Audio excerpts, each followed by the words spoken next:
서로 옆에 있는 분들에게 우리 또 뒤에 있는 분들에게 그렇게 인사하면 좋겠습니다.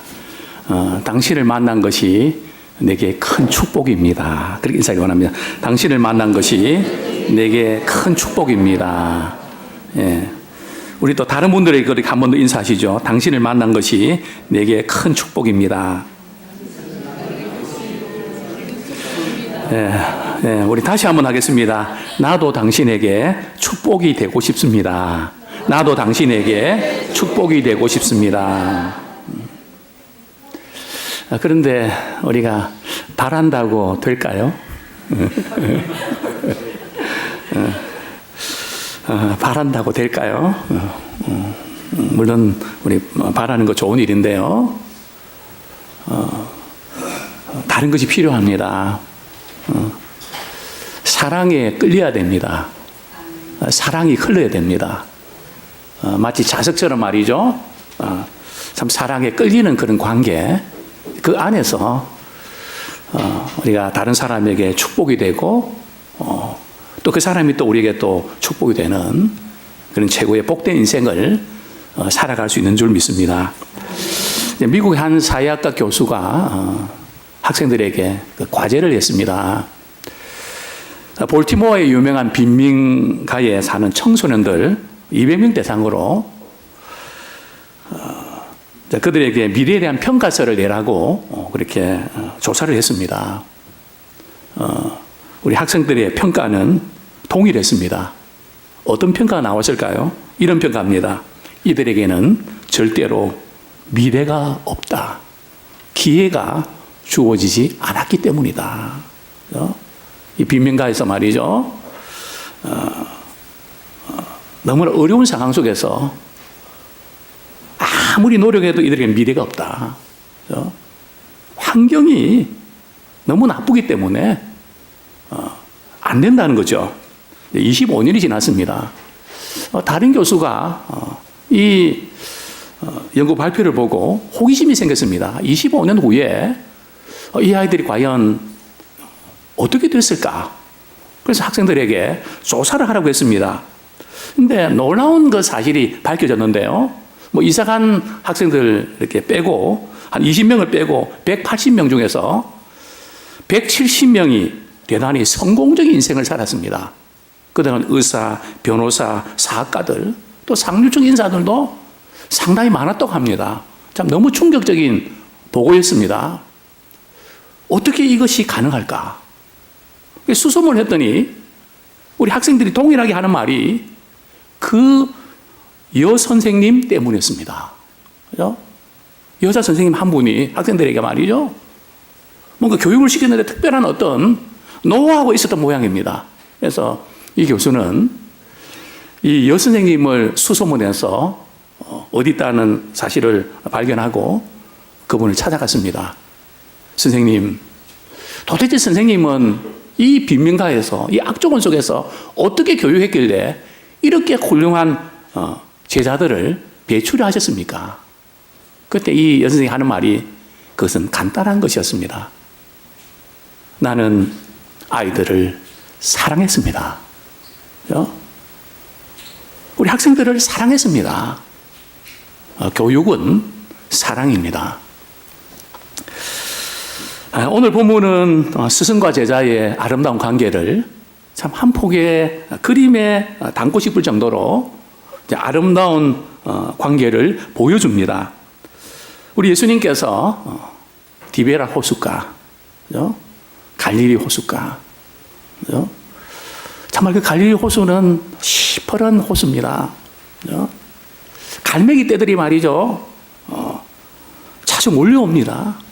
새우깡을 던지면요. 갈매기가 눈이 좋은 거 아시죠? 그 낚아챕니다. 참 광안입니다.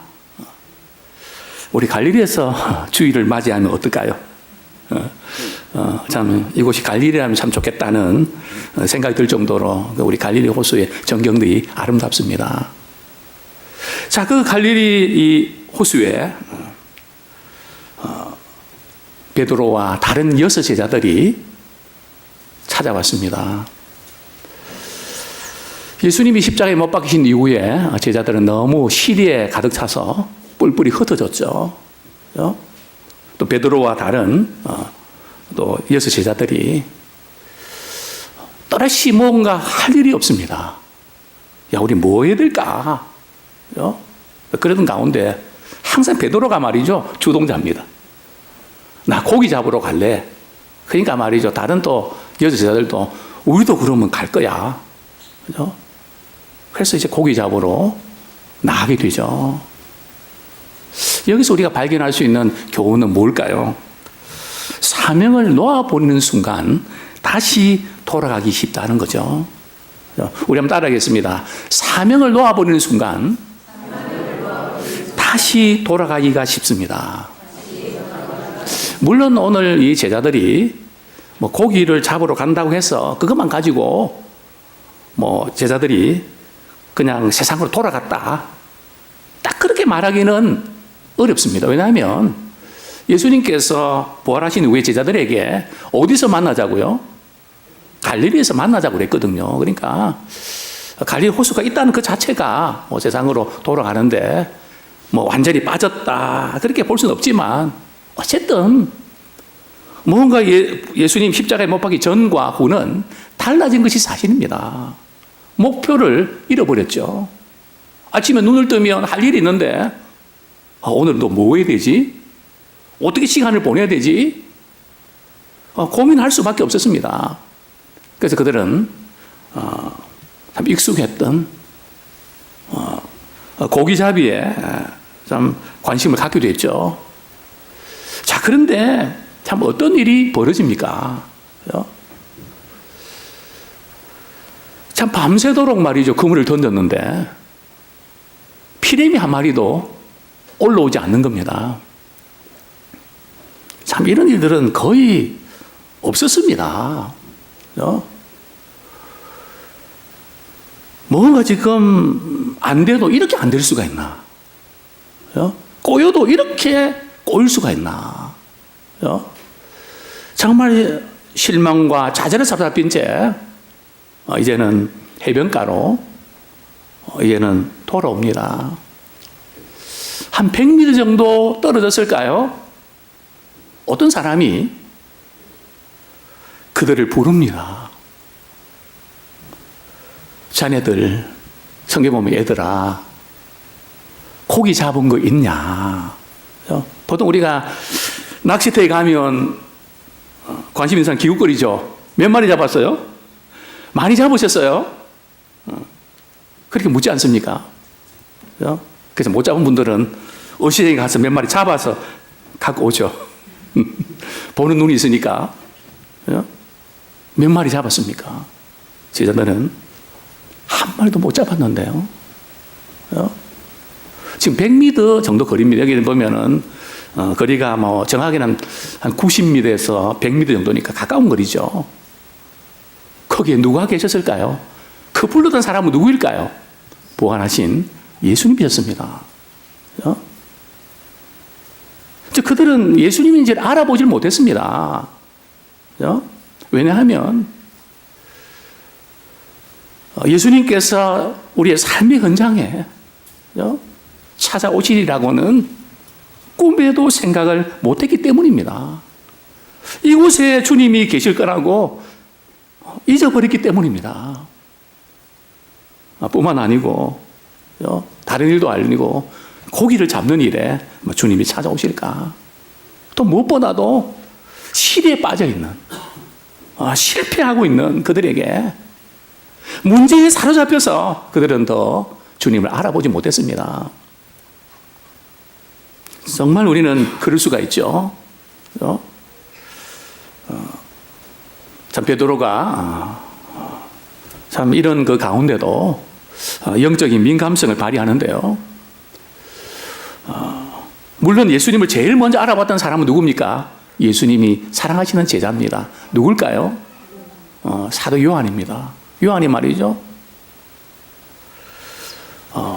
언제 알아봤습니까? 물고기 그물을 던질 때입니까? 고기 잡은 후입니까? 언제 예수님을 알아봤죠? 고기 잡힌 후입니다. 예수님이 이렇게 말씀하셨죠. 야, 그물을 배 오른편에 던져라. 참 이 제자들 입장에서는 말이죠, 실망스러운 대안입니다. 밤새도록 말이죠, 오른쪽, 왼쪽, 뒤쪽, 앞쪽 말이죠, 그물을 던졌단 말이죠. 방금 전까지도 던졌는데 안 올라왔잖아요. 차라리 말이죠, 물고기 많은데 내가 잘 아니까 그쪽으로 좀 가자.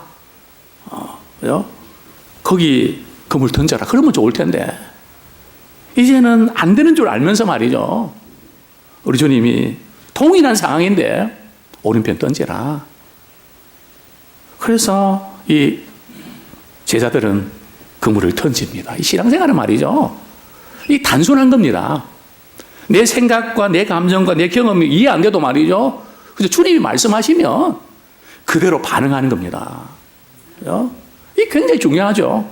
지금까지 실패했음에도 불구하고 말이죠, 동일한 상황인데도 주님이 말씀하시면 기적이 일어나는 줄 믿습니다. 이제 그렇게 던졌더니 어떤 일이 벌어졌죠? 막 그물이 터질 정도로 말이죠, 그물이 꽉 찼는데 고기가 피렘입니까? 잡것입니까? 어떤 고기들이 가득 찼죠? 오늘 본문에 보면 큰 물고기 말이죠, 상품 가치가 있는 큰 물고기들이 말이죠, 그물에 꽉 이렇게 차 있는 겁니다. 그냥 파닥파닥 튀면서 말이죠, 얼마나 참 아름다운, 참 감격적인 순간입니까? 도대체 어떻게 이런 일이 가능할까? 아마 제자들은 궁금했을 겁니다. 그때 예수님을 사랑하는 제자 사도 요한이 말이죠, 이렇게 외치죠. 누구라고요? 주님이시다. 이 말을 듣는 순간 베드로는 말이죠, 어떻게 합니까? 배에서 뛰어내립니다. 겉옷을 걸치고 말이죠, 즉각적인 반응을 나타냅니다. 참 이 베드로의 이 순발력 대단합니다. 예수님이 부활하셨다 그러니까 말이죠, 무덤 속에도 말이죠, 제일 먼저 들어갑니다. 예수님 말이죠, 또 이렇게 제자들이 발을 씻길 때 말이죠, 나는 안 됩니다 이렇게 외쳤던 제자가 누굽니까? 바로 베드로입니다. 또 베드로는요, 부인도 즉각적으로 합니다. 나 예수님을 저주고 맹세했고 나 모릅니다. 하여튼 즉각적인 것은 말이죠, 통하게 되어 있습니다. 그래서 시인할 때도 즉각적이고 부인할 때도 즉각적이고. 다른 제자들은 이제 그 고기를 잡았으니까 말이죠, 그 무거우니까 그 그물을 들고 오니까 이제 배를 타고 말이죠, 이제 해변가에 됐습니다. 자, 어떤 일이 이렇게 벌어졌을까요? 해변가에는 아침 뷔페가 이렇게 준비되어 있는데요, 누가 준비했을까요? 바로 예수님께서 준비하셨습니다. 자, 우리 그 광경을 한번 보도록 할까요? 자, 우리 9절 말씀, 참 감동적인 부분인데 9절 10절 우리 한번 같이 읽겠습니다. 시작. 육지에 올라보니 숯불이 있는데 그 위에 생선이 놓였고 떡도 있더라. 예수께서 이르시되 지금 잡은 생선을 좀 가져오라 하시니. 자, 부활하신 주님께서 말이죠, 해변가에 횟집에 가서 우리 오늘 매운탕 먹자 그랬던가요? 그렇지 않습니다. 부활하신 주님께서 말이죠, 친히 제자들을 위해서 말이죠, 그 참 이 팔레스타인 이 아침은 대단히 춥습니다. 일교차가 굉장히 심하거든요. 또 고기도 한 마리 못 잡았으니까 더 추웠겠죠. 물론 예수님 때문에 고기를 많이 잡았지만 그 긴장하고 실망하고 말이죠, 그런 몸이 더 피곤한데 바로 그때 우리 예수님께서 제자들을 위해서 말이죠, 숯불 위에 숯불을 피워놓고 말이죠, 그 위에 생선을 굽습니다. 고소한 냄새들이 말이죠, 이 생선구이의 원조가 여기 있는 거 아시죠? 그리고 따끈따끈한 그런 빵이 준비되어 있습니다. 그래서 지금도 성지순례 가면 말이죠, 베드로 핏이라고 하는 고기가 있습니다. 갈릴리에 말이죠, 베드로 고기라고, 그리고 빵 조각이 나오는데요. 정말 이 고기와 이 생선, 물론 고기와 생선 같은 거네. 떡, 그죠? 빵. 이 아침을 준비해 주셨던 우리 주님. 저는 이 장면을 보면서 사랑의 주님은 실패의 현장에도 찾아오십니다 라는 제목을 붙이고 싶습니다. 우리 사랑의 주님은 말이죠, 실패의 현장에도 찾아오십니다. 많은 분들이 우리가 실패했을 때는, 또 주님을 멀리했을 때는 주님이 안 찾아오실 거라는 믿음이 있습니다. 그렇지 않습니다. 우리가 성공했을 때도, 실패했을 때도, 또 잘못했을 때도 우리 주님은 그 현장에 찾아오십니다. 참 예수님께서 제자들과 함께 나눴던 이 식사 참 감동입니다. 그죠? 감동 그 자체죠. 뭐라고 표현할 수 없는 그런 따뜻함이 이제 전달이 됩니다. 자, 그런데 오늘 예수님께서 뭐라고 말씀하십니다? 뭐라고 말씀하십니까? 지금 잡은 생선을 좀 가져오라. 그죠? 예수님이 생선을 준비했는데 생선이 좀 모자라서 그런 걸까요? 물론 그럴 수 있습니다. 그러나 제가 볼 때는 그런 것 같지는 않습니다. 그죠? 왜 지금 잡은 고기를 가져오라고 하셨을까요? 그죠? 스스로의 힘으로는 실패할 수밖에 없었지만 우리 주님의 말씀을 듣고 금을 던졌을 때 참 우리 주님께서 참 놀라운 은혜를 베풀어 주셨다고 하는 그것을 확인해 주는 거죠. 자, 예를 들면요, 우리가 이렇게 신방을 갔는데, 그죠? 환자 신방을 가서 그 환자가 좋아하는 그 딸기를 준비해 갔습니다. 근데 그 환자도 말이죠, 집에, 냉장고에 말이죠, 집에 이제 딸기를 내놨습니다. 그죠? 딸기를 많이 준비했습니다. 그때는 어떻게 될까요? 준비한 딸기만 먹어야 될까요? 센스 있는 분은 지금 가져오신 거 좀 가져오라고, 나중에 먹으려고 하지 말고, 그죠? 지금 좀 가져오라고. 왜 그럴까요? 생색 내려고요? 그죠? 주님의 은혜는 참 놀랍습니다. 그죠? 제자들과 함께 이 기쁨을 나누기 원하셨던 거죠. 또 자신감을 갖게 하기 위함입니다. 그죠? 주님이 함께 하실 때 이 놀라운 이런 역전이 일어날 수 있다. 정말 주님은 우리를 필요하십니다.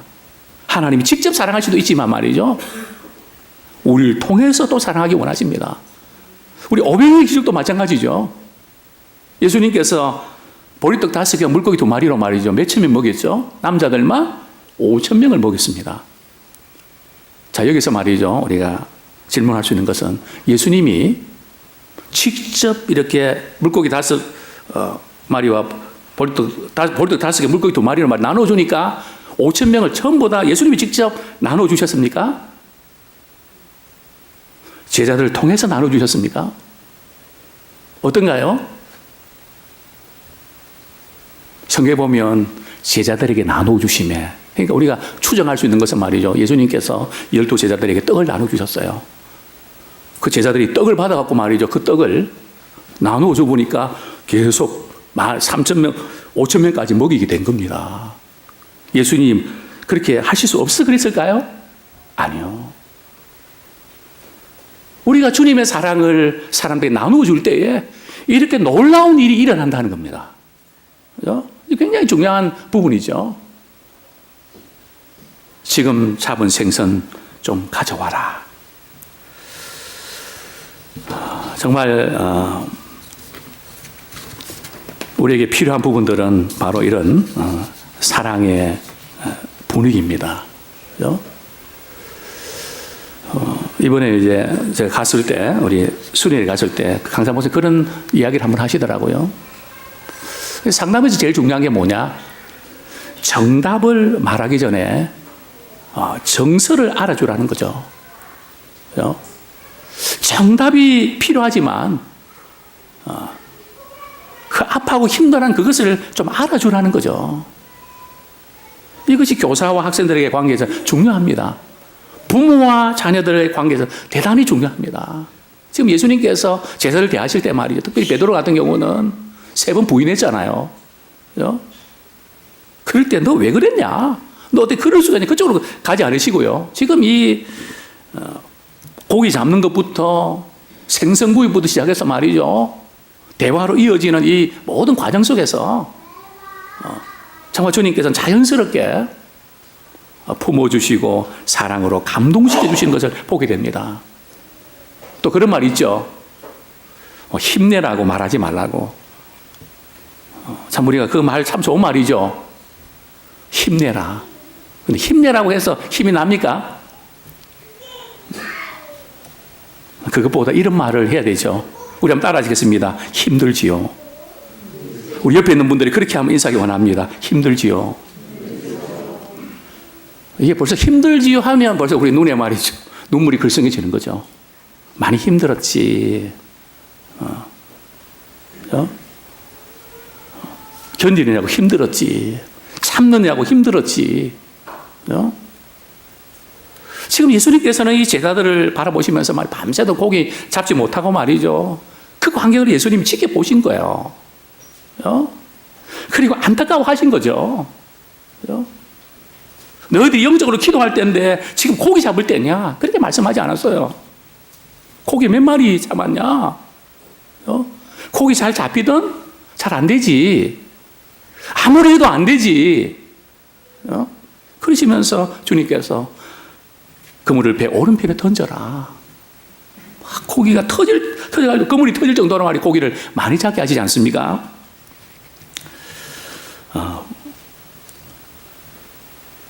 정말 예수님께서 지금 베드로를 또 다른 제자를 회복시키고 계신데요. 그죠?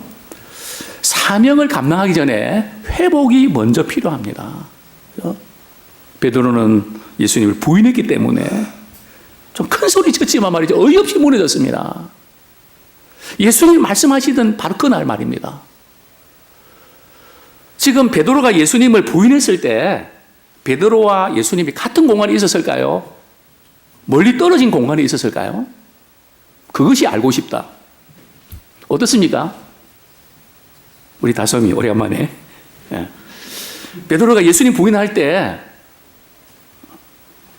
예수님과 같은 공간에 있었을까? 멀리 떨어진 공간에 있었을까? 어떨 것 같아요? 같은 공간 아니면 멀리 떨어진 공간?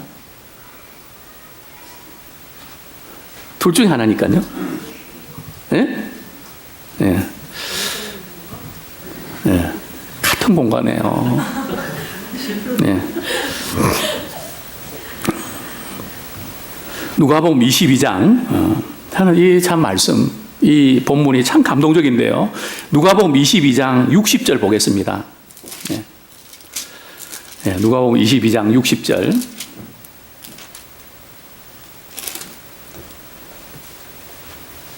(60절) 61절 62절까지 같이 읽겠습니다. 시작. 베드로가 이르되 이 사람아 나는 내가 하는 말을 알지 못하느냐고 아직 말하고 있을 때에 닭이 곧 울더라. 주께서 돌이켜 베드로를 보시니 베드로가 주의 말씀 곧 오늘 닭 울기 전에 내가 3번 나를 부인하리라 하심이 생각나서 밖에 나가서 심히 통곡하니라. 지금 베드로는 대제사장의 집에 있습니다. 대장의 그 뜰에 있는데요. 예수님은 그 지금 예수님도 뜰 현장에 있는 거예요. 이 방향은 서로 이렇게 등을 지고 있는 그런 광경인데요. 베드로가 예수님을 모른다고 부인할 때 예수님께서 등을 돌려서 말이죠. 누구를 봅니까? 베드로를 바라봅니다. 자, 이때 예수님의 표정이 어땠을까요? 1번, 내가 그렇게 말했는데 몇 시간도 안 지나서 그렇게 할 수 있냐? 첫 번째 표정, 못마땅한 표정. 두 번째, 어이없다는 표정. 세 번째, 따뜻한 표정. 어떤 눈빛이었을까요? 예? 예. 그래서 딱 부인하는 그 순간에 말이죠. 예수님이 딱 등을 돌이켜서 말이죠. 베드로를 바라보는 예수님의 시선. 어떤 시선이었을까요? 바로 따뜻한 눈빛입니다. 째려보는 눈빛이 아닙니다. 이 인간 그럴 수가 있냐? 3년 동안 제자 훈련 시켰는데 너가 지금 나한테 그럴 수가 있냐? 내가 말했잖아. 너 그럴 것 같다고. 주의까지 줬잖아. 어떻게 사람이 그럴 수가 있냐?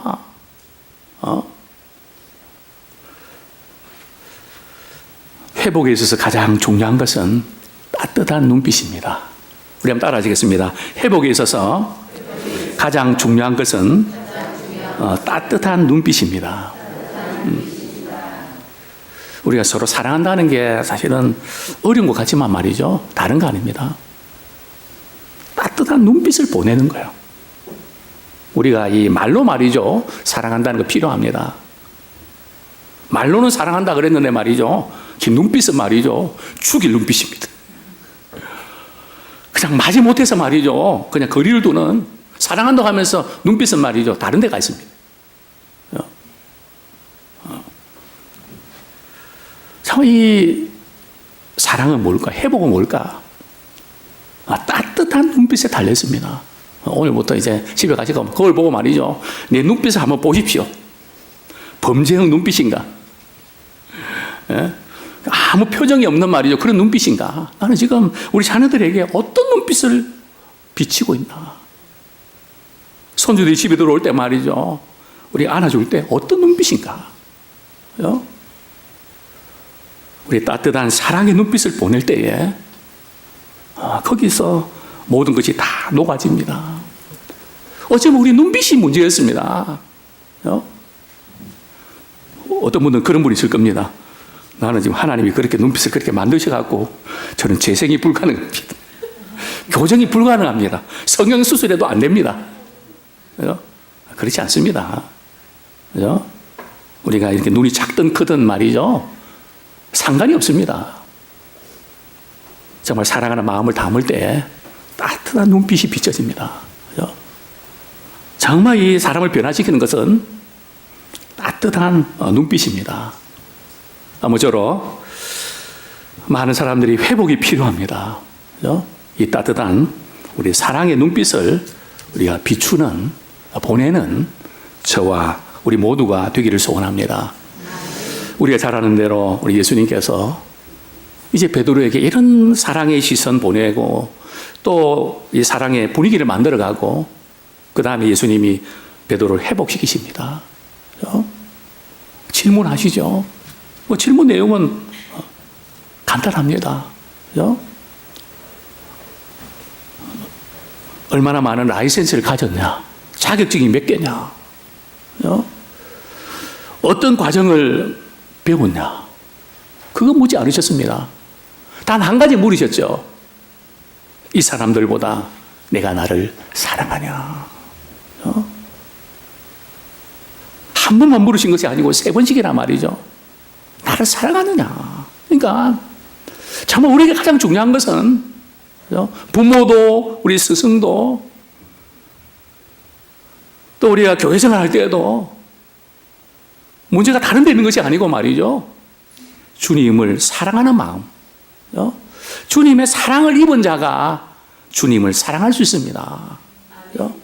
사랑하는 마음이 있을 때 눈빛이 따뜻한 눈빛으로 나타납니다.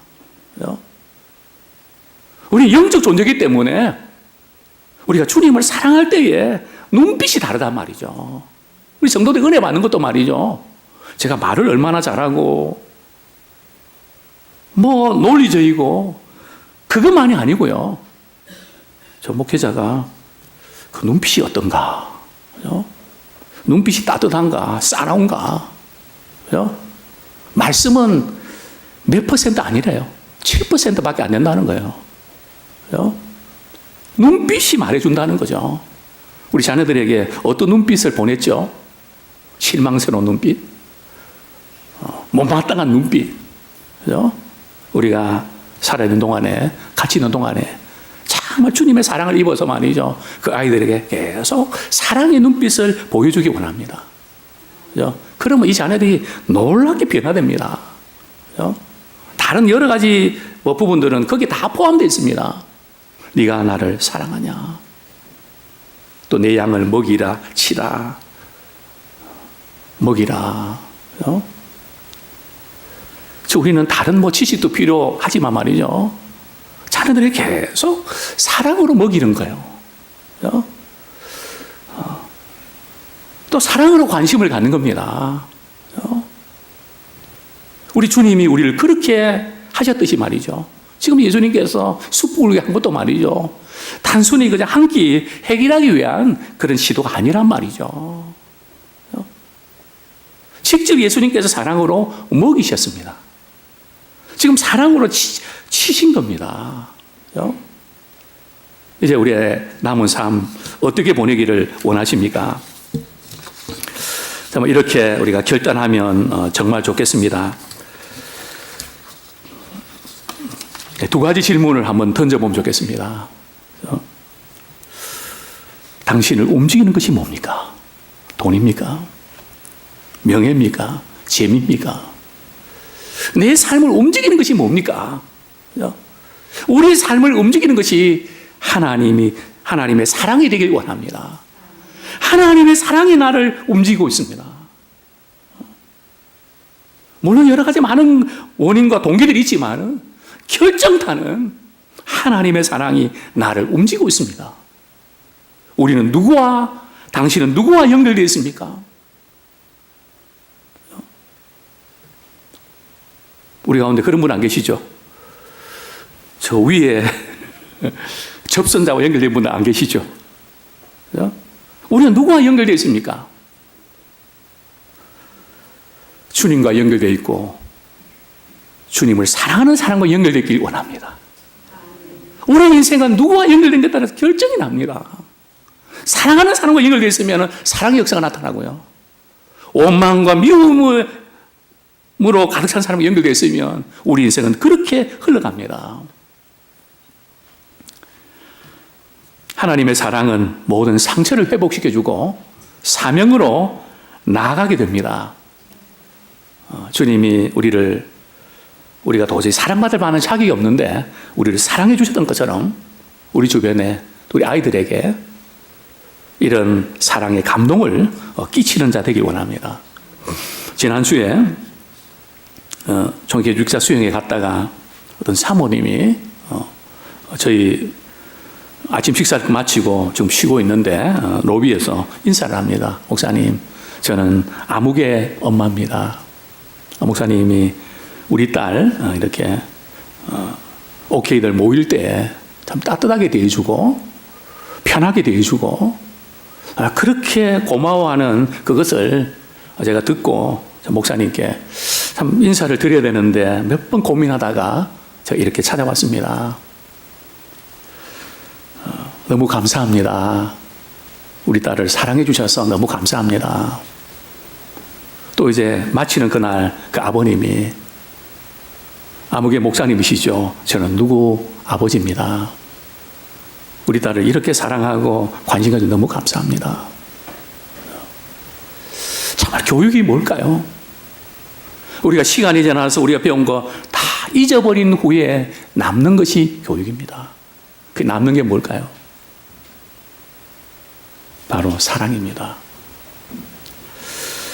저는 참 제가 방황할 때에 제가 마음을 잡을 수 있었던 한 분이 계십니다. 그분은 수학 선생님이고요. 어느 고등학교, 어느 교회에 부장 집사님이셨습니다. 그분이 이렇게 인수분해를 풀어가고 이렇게 웃음을 짓고 이렇게 하는 표정을 보면서 말이죠. 어느 한순간에 제게 이런 마음이 들었습니다. 나도 저 선생님처럼 닮아가면 좋겠다. 나도 저 선생님처럼 되면 좋겠다. 그러면서 나도 한번 공부해 볼까? 나도 한번 공부해 볼까? 그분이 가르쳤던 어떤 지식 때문은 아니었습니다. 그분이 웃으면서 하나하나 풀어가는 그 모습들 참 존경스럽고 너무 귀하다. 그 사랑에 이끌린 겁니다. 그러면 지식이 필요 없다는 말입니까? 아닙니다. 저는 그분을 좋아하고 그분을 닮아가면서 제가 말할 수 있는 것은 고3 때 수학 성적이 70점 만점에 69점이라는 사실입니다. 사랑이 성적까지도 만들어냅니다. 그죠? 아무쪼 우리 한 사람으로서 역할이 중요합니다. 사랑의 눈빛이 중요합니다. 그죠? 알고 보면 다른 것이 문제가 아니고 말이죠.